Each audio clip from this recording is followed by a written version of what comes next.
Hola, ¿cómo te va? Hoy veremos cómo Dios se comunica con sus hijos. En el jardín del Edén, ¿cómo se comunicaba Dios con sus hijos? Génesis 2, 15 y 16 nos dice que Él venía y hablaba cara a cara con Adán y Eva. Tú ves, había un clima de amor, de confianza, padre e hijo. Entonces, ¿cuándo fue que comenzó el hombre a tener miedo, a esconderse de Dios? Fue allí en el jardín del Edén, después del pecado. Cuando Dios vino, ellos se escondieron, no quisieron más verlo. Después del pecado, ya el hombre no podía más ver a Dios, pero todavía podía escuchar su voz. Pero con el correr del tiempo, él llegó a tener miedo hasta de escuchar la voz de Dios. Mira, en el Sinaí, cuando Dios estaba para dar los mandamientos en tablas de piedra, mira lo que sucedió. El versículo dice así: entonces dijeron a Moisés: habla tú con nosotros, y nosotros oiremos. Pero por favor que no hable Dios con nosotros, para que no muramos. Éxodo 20, 19. Tú ves, primero Adán y Eva hablaban cara a cara. Después del pecado se escondieron, pero oían su voz. Y con el tiempo ya ni siquiera pudieron oír la voz. Solo que Dios no pudo guardar silencio. Él nos creó para vivir con nosotros una vida maravillosa de comunión permanente.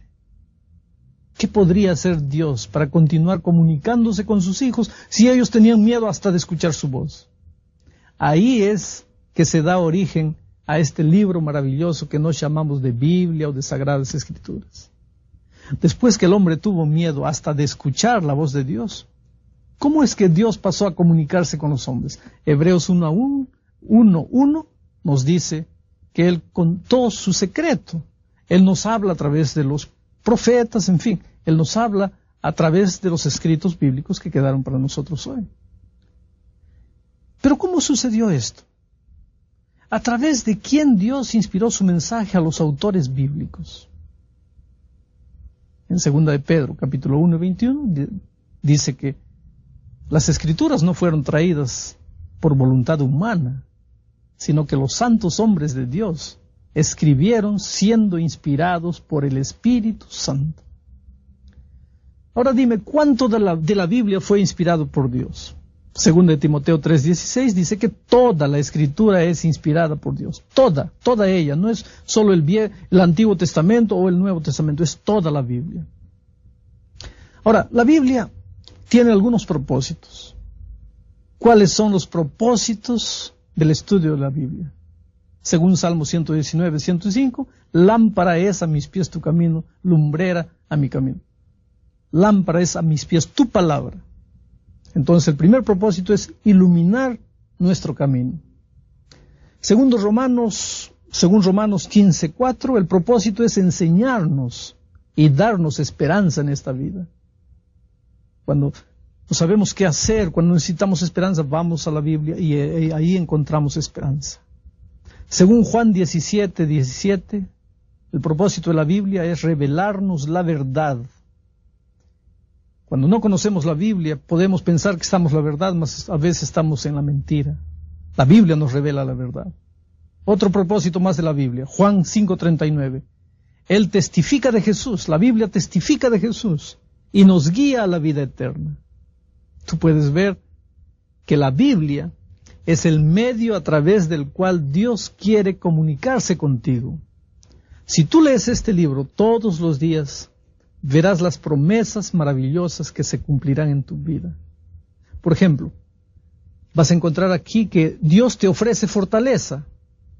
Vas a encontrar aquí que la Biblia puede limpiar tu vida. A medida que vas leyendo, vas a ver cómo el Espíritu de Dios trabaja para limpiar tu vida. Vas a ver también que la Biblia te traerá gozo y alegría. Cuando estás triste y lees la Biblia, vas a encontrar confort, esperanza, sosiego a través de la lectura de la Biblia. Pero para leer la Biblia también hay que conocer algunas cosas. ¿Cómo es que debemos leer la Biblia? En primer lugar, deseando que Dios nos hable al corazón. Si leemos la Biblia por curiosidad o con espíritu crítico, no vamos a conseguir mucha cosa. Pero si leemos la Biblia deseando que Dios nos hable, todo va a mudar, todo va a cambiar. Debemos estudiar la Biblia también haciéndonos la siguiente pregunta. ¿Qué es lo que quiere Dios de mí en este trecho? Yo leo esto. ¿Qué es lo que Dios está queriendo de mí aquí? ¿Cómo puede ayudarme este pasaje a resolver mis problemas hoy? No, el asunto no es leer por leer. Hay que preguntarse, en este pedazo, en este trecho, ¿hay algo que debo obedecer? ¿Cómo pueden estos escritos aplicarse a mi vida? Estas verdades, ¿cómo pueden ser aplicadas a mi vida? ¿Tú te das cuenta? Cuando lees la Biblia, lee un pasaje y lee ese pasaje varias veces hasta entenderlo. Lee meditando. ¿Sabes? Es mejor leer un pasaje corto, comprendido y aplicado a la vida que leer un pasaje largo leído superficialmente solo por leer. El asunto no es leer toda la Biblia. Si tú un día puedes leer toda la Biblia, meditando en toda ella, gloria a Dios. Pero no te preocupes en leer toda la Biblia en primer lugar. Preocúpate en leer pedazos de la Biblia y entender y saber lo que Dios te está diciendo y aplicar eso para tu propia vida. Y otra cosa más. Nunca estudies la Biblia sin pedir la dirección de Dios. ¿Sabes por qué? Porque si fue Dios que inspiró el mensaje a los escritores bíblicos, entonces es Él que tiene que iluminar nuestro entendimiento para poder entender la Biblia. Amigo querido, ora, estudia la Biblia y cuenta a los otros lo que Jesús hizo en tu vida. Ese es el secreto del crecimiento en Cristo. Hay mucha gente que dice, pero ¿por qué tengo que creer en la Biblia? Cualquier hombre puede haber escrito la Biblia. Sí, es verdad, cualquier hombre puede haber escrito la Biblia, pero yo tengo algunas pruebas. Por ejemplo, cada vez que abro la Biblia encuentro al profeta diciendo, palabra de Dios que vino al profeta tal. Ahí tú puedes decir, bueno, cualquiera puede decir, palabra de Dios que vino a mí, y solo por eso vas a creer que la Biblia es inspirada por Dios. No, hay otros motivos. Uno de los motivos, por ejemplo, es que todas las profecías de esta Biblia, de este libro, se han cumplido, se están cumpliendo. Pensemos, por ejemplo, en la redondez de la Tierra. Tú sabes que la ciencia decía que la Tierra era plana, pero la Biblia ya estaba escrita antes y decía que la Tierra es redonda, pero la ciencia no aceptaba. Y un día Cristóbal Colón llegó a América y probó para el mundo, para la ciencia y para todos que la Tierra era redonda. Y la Biblia ya decía eso. Cuando vemos el cuadro de nuestros días, la Biblia ya profetizó. El SIDA está profetizado por la Biblia. Terremotos, guerras, rumores de guerras, delincuencia, violencia, huelgas, lucha del capital y el trabajo. Todo eso está profetizado en la Biblia. Por eso yo creo en la Biblia. Ahora tú puedes decirme, sí, pero Nostradamus también dice eso. Es verdad, Nostradamus también tiene profecías. Pero ¿sabes lo que a mí realmente me impresiona de la Biblia? Es el espíritu de unidad. Mira, Moisés escribió Génesis. Juan escribió Apocalipsis. Moisés y Juan no se conocieron. Uno vivió 1500 años antes que el otro. No se conocieron, pero si tú lees la Biblia vas a ver que hay un espíritu de unidad. Es como si Moisés y Juan hubiesen combinado para decir, tú comienzas así y yo termino así. ¿Por qué?